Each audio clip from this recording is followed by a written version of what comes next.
Hi all and welcome to our beginner tips for Green Hell.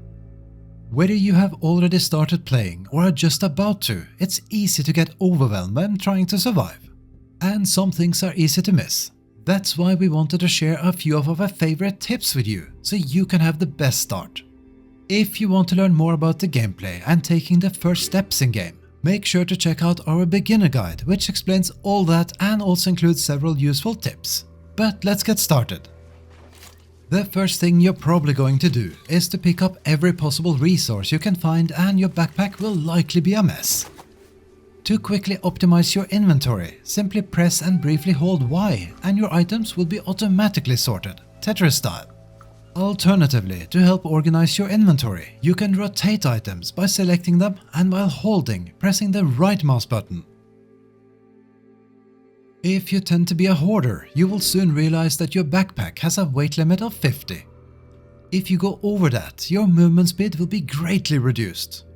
To stay as mobile as possible, drop excess items you don't need or eat food that's about to expire. Just keep in mind that weapons and tools you drop on the ground will slowly lose durability and subsequently vanish. Tired of dragging items from your backpack onto your crafting table? Next time you craft, simply hold left control while clicking on an item in your backpack, and it will automatically be added to your crafting table. Another tip we wish we knew sooner is that you can drag entire stacks around when holding Alt. This works for moving stuff within your inventory or dragging stuff out of your inventory and onto other structures like storage or, for example, the kiln. Walking normally instead of sprinting is the way to go if you want to avoid accidents. Many dangers, like snakes that hide in bushes or small spiders that are hard to spot, make distinct sounds when you get close.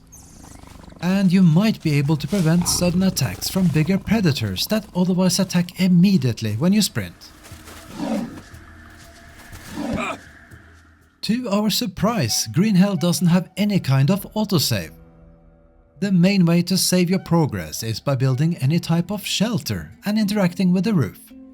Or alternatively, save and quit your game.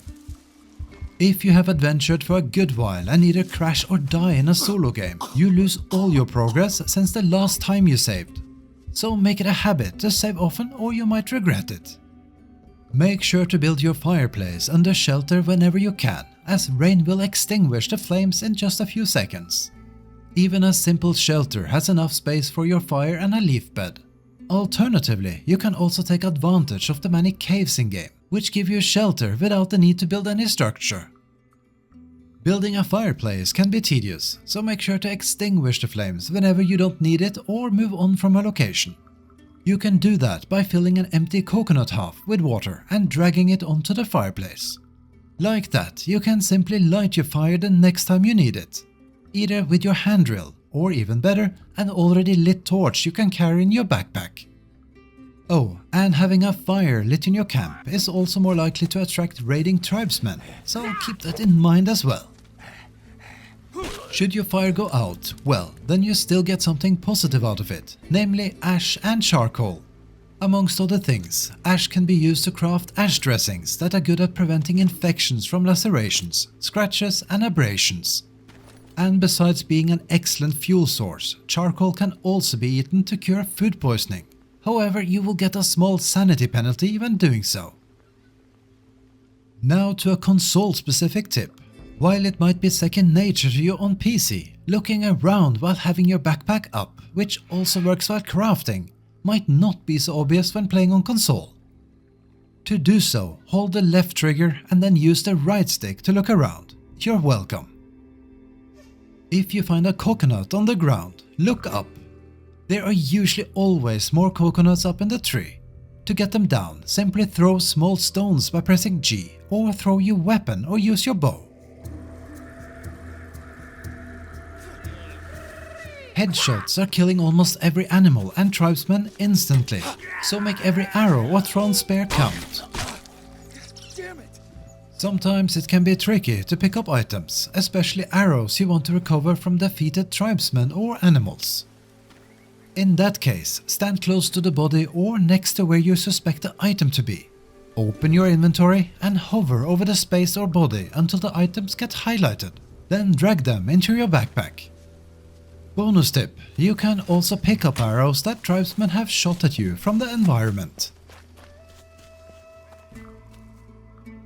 Speaking of tribesmen, the tribal weapons and fire starter dead tribesmen can drop are usually great upgrades before you can craft more advanced weapons.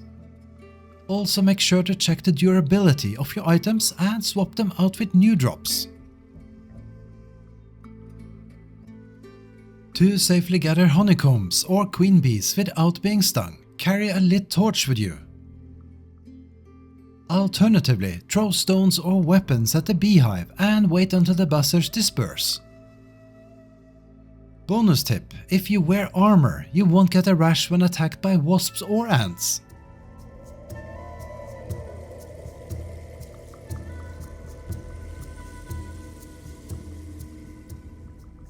Sleeping on the ground usually risks contracting worms. However, if you are desperate for sleep and about to pass out, you can try and sleep in very short bursts. Around 1 in-game hour. This will likely not attract a worm. When you get a fever and don't have a remedy at the ready, things can spiral out of control fast as you lose hydration and energy quickly and get a sanity penalty. In that case, it's best to simply try and sleep off the fever, but make sure to keep an eye on your vitals. For instance, don't go to sleep with an infection like we do here. It took us a while to figure out how versatile and helpful bones are. Bones can be used to craft a nice armor upgrade, as well as several weapons. They can also be harvested to get bone needles that are used to remove worms, or to craft bone hooks. And lastly, when boiled in water, bone broth provides several nutriments and also cures food poisoning. Besides getting bones from carcasses that are found on the ground and bigger animals you harvest, dead tribesmen are a particularly good source for bones when looted. Soups and brews you cook don't burn like other prepared food when left on your fireplace. In addition to that, they don't spoil, so they make for good backup food for when you return from trips in the jungle. Make it a habit to keep some prepared on a fireplace, seeing it's some of the best food in game. Brazil nuts are small round nuts that can be found around the base of very large trees and are generally a bit harder to spot. They are a great source for fats, and as long as you don't harvest them, they don't spoil in your inventory. Due to their small size and weight, you can carry them around easily as backup for when you need to restore your fat levels. Also found exclusively growing around the very large trees are blue mushrooms. While the color might indicate otherwise, they can be safely consumed. In addition to being a great source of energy, they also cure parasites. While you might consider spoiled food as useless, there might actually be some use for it. Spoiled fruits can be harvested to get larvae. And harvesting spoiled meat gives you maggots. Both can be used as bait for your small traps, fish traps and fishing rods. And most importantly, maggots are needed to heal infected wounds, so you should always have some in your backpack. Alternatively, you can always throw spoiled food into your composter to make fertilizer. It's easy to lose orientation in the jungle, and you might even miss your own small shelter when running past. An easy way to make a type of marker that stands out from the environment is by placing a small structure, like some storage or a foundation, and then not completing it. Unfinished structures glow white and are easier to spot from further away, so this can be helpful, but it might also be a bit immersion breaking. Alternatively, you could also keep a fire burning, if only away for a short time. And that's it for our first 20 tips for Green Hell. We hope you found at least some of them helpful. As always, if you like to see more content and want to support us, please consider giving us a thumbs up, leave a comment, subscribe or become a member of our channel.